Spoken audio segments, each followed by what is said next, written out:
నమస్తే, welcome to our channel. నేను మీ పద్మావతి. ఈరోజు మనతో పాటు ప్రముఖ ఆధ్యాత్మికవేత్త మరియు వాస్తు జ్యోతిష్య పండితులు శేషగిరిరావు గారు ఉన్నారు. నమస్కారం గురువుగారు. గురువుగారు, మే నెలలో చూసుకున్నట్టయితే కనుక తులారాశి వారికి అసలు గోచారం ప్రకారం వీరికి ఏ విధంగా ఉంటుందంటారు? ఏ వృత్తి వ్యాపార రంగాల్లో ఉన్న వారికి ఏ విధంగా ఉంటుందంటారు?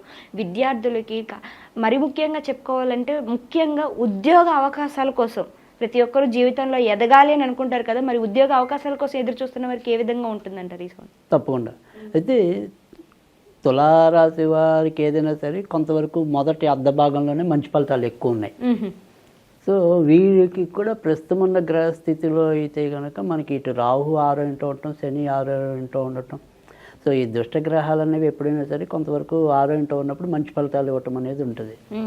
సో కానీ ఇవి నెమ్మదిగా మరి రాహు మళ్ళీ పంచమంలోకి వస్తాడు కాబట్టి ఏదైనా సరే కొద్దిగా సాహసోపేతమైన నిర్ణయాలు తీసుకోవటం అనేది, తర్వాత సాహసోపేతమైన నిర్ణయాలు అంటే కనుక ఏదైనా సరే పెద్ద పెట్టుబడులు పెట్టడం అనేది అనుకోండి.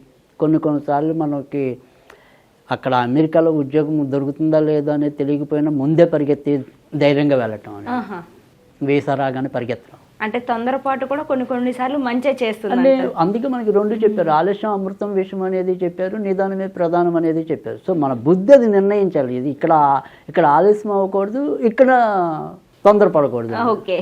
సో ఆ రకమైన జ్ఞానాన్ని ఇవ్వడానికి ఇప్పుడు కొద్దిగా తులారాశికి కొంతవరకు మేలైన గ్రహస్థితి ఉంది అని చెప్పడం.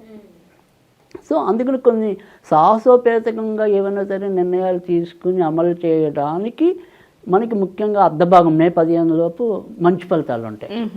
సో అలాగే వృత్తి ఉద్యోగాల్లో అయినా సరే అంటే మనకి ఒక పదోన్నతి కోరారా, లేదా ఓవరాల్గా నేనే మేనేజ్మెంట్ చేస్తాను అంటే మేనేజర్ అవ్వాలా, ఇలా ఏదైనా సరే అలాంటివి ఏమైనా సరే కొంత మీరు తీసుకోవాలి నిర్ణయాలు అనుకున్నప్పుడు అది పై వాళ్ళ దృష్టికి తీసుకెళ్ళటం ఇది రైట్ టైం.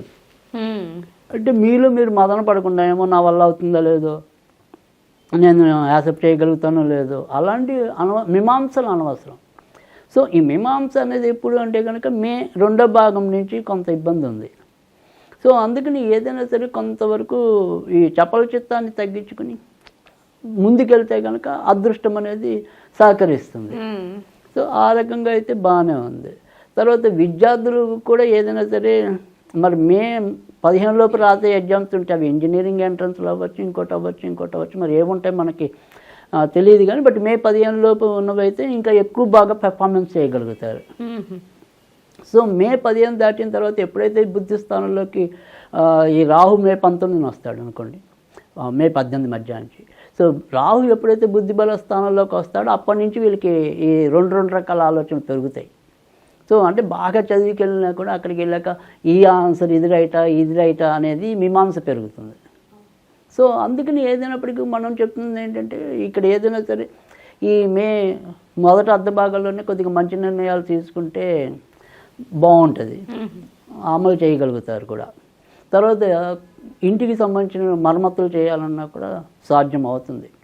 తర్వాత కొత్త వస్తువులు సమకూర్చుకుంటారు, బంగారం కానీ కార్లు కానీ ఇలాంటివి ఏమైనా సరే వాహనాలు ఇలాంటివి కూడా తీసుకోవటం అనేది జరుగుతుంది. అయితే మనకి ఏదైనా సరే మీడియా రంగం అనుకోండి, సినిమా రంగం అనుకోండి, ఇలాంటి వాళ్ళకి ఏంటంటే బిహైండ్ ద స్క్రీన్ వాళ్ళకి అయితే కనుక మొదట అర్ధ భాగం మంచిది.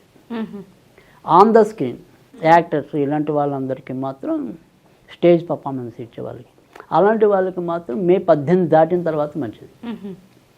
సో వెనక నుంచి పనిచేసే టెక్నీషియన్స్కి మాత్రం ముందు భాగమే మంచిది.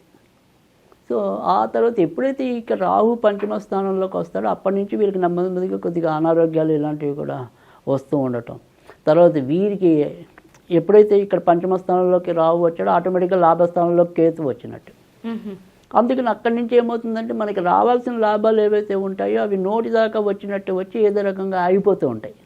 లేదు మనకేంటంటే ఇప్పుడున్న పరాక్రమ శక్తి అప్పుడు ఉండదు, వాళ్ళే మనకి రాకపోయింది కానీ అంటే ఒక రకమైన నైరాస్యానికి వెళ్ళే అవకాశాలు ఉంటాయి.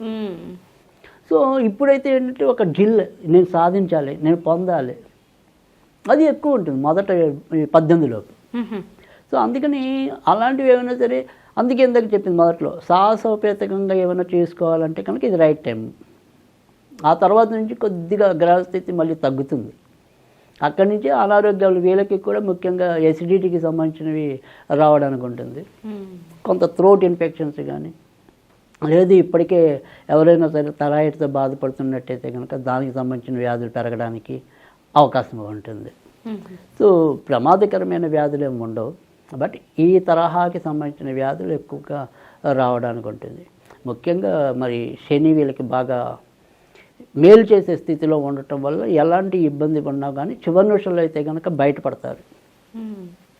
ఇక వ్యాపారస్తులకి కూడా లాభాలు అయితే కనుక ముఖ్యంగా మొదట అర్ధ భాగంలోనే మంచిగా ఎక్కువ సంపాదించుకోగలగటం, వాళ్ళు ఊహించిన దానికన్నా కూడా ఒక్కోసారి ఎక్కువ మొత్తాలు లభించటం అనేది అయితే ఉంటుంది. తర్వాత ఇటు మార్కెటింగ్ రంగంలో ఉన్న వాళ్ళకి కూడా మంచి ఫలితాలు ఎక్కువ ఉంటాయి, అంటే ప్రత్యక్షంగా మార్కెటింగ్ చేసి అమ్మే వాళ్ళకి. తర్వాత ఏదైనా సరే విదేశాలకి వెళ్ళాలి అనుకునే వాళ్ళకి మాత్రం కొద్దిగా అవకాశాలు దగ్గర వచ్చి పొందని నేపథ్యం ఎక్కువ ఉంటుంది.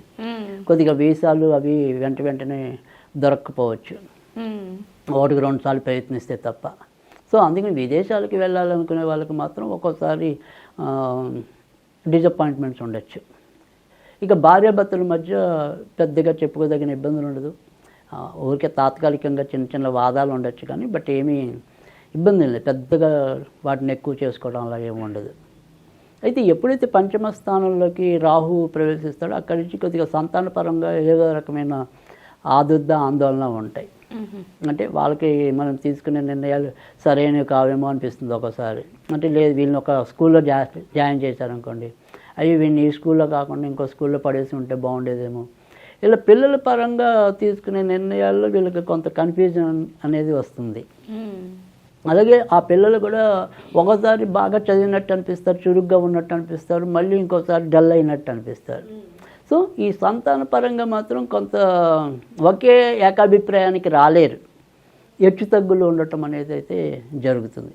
అది సంతాన పరంగా కొంతవరకు కనిపించే బలహీనత అనుకోండి, బలం అనుకోండి, ఆ రకంగా ఈ నెల అయితే ఉంటుంది. ఇక కొత్తగా పెళ్ళి కావాల్సిన వాళ్ళకైతే కనుక ఈ నెల కూడా అంతంత మాత్రంగానే ఉంటుంది. ఎప్పుడైతే కుజుడు కొంతవరకు మరి మంచి ప్లేస్లోకి సింహంలోకి రావటం అనేది ఉంటుంది లాభస్థానంలో, అది జూన్లో. సో అందుకని జూన్ నుంచి చాలా మంచిగా పెళ్ళిళ్ళు అవ్వటం అలాంటివి ఎక్కువ ఉంటాయి. కొద్దిగా జూన్ దాకా మాత్రం బాగా బలంగా ప్రయత్నిస్తే తప్ప ఈ నెలలో కూడా కొంత ఇబ్బంది ఉంది, సంబంధాల దగ్గర దాకా వచ్చి కొంత కుదరని నేపథ్యం అది. కనుక ఆ రకంగా మాత్రం కొంత ఇబ్బంది అనేది ఉంటుంది. బట్ కానీ ఇప్పటి నుంచి ప్రయత్నించండి, బట్ వచ్చే నెలల నుంచి ఇంకా కొద్దిగా అనుకూలత అనేది మరింత పెరుగుతుంది. సో అందుకని బట్ మన ప్రయత్నం అయితే మొదలెట్టచ్చు, అసలు వదిలేయమని కాదు. సో ఆ రకంగా జాగ్రత్తలు తీసుకుంటే బాగానే ఉంటుంది.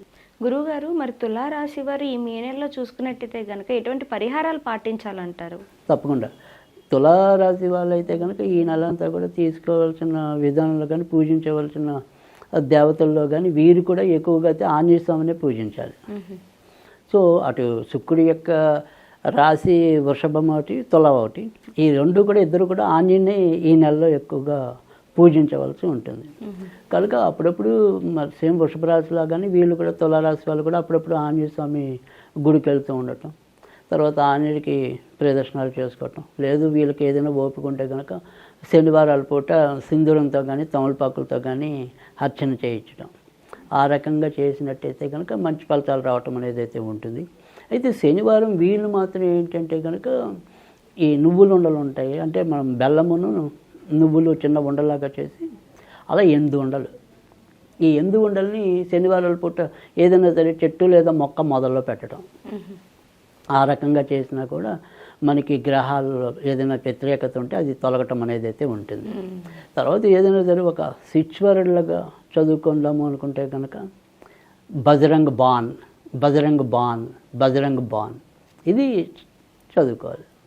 చాలా చక్కగా వివరించారు గురుగారు. అయితే మే నెలలో అసలు తులారాశి వారికి ఏ విధంగా ఉంటుందో పాటుగా ఎటువంటి పరిహారాలు చేసుకోవాలనేది కూడా చాలా చక్కగా వివరించారు ప్రతిదీ కూడాను. ధన్యవాదాలు గురుగారు.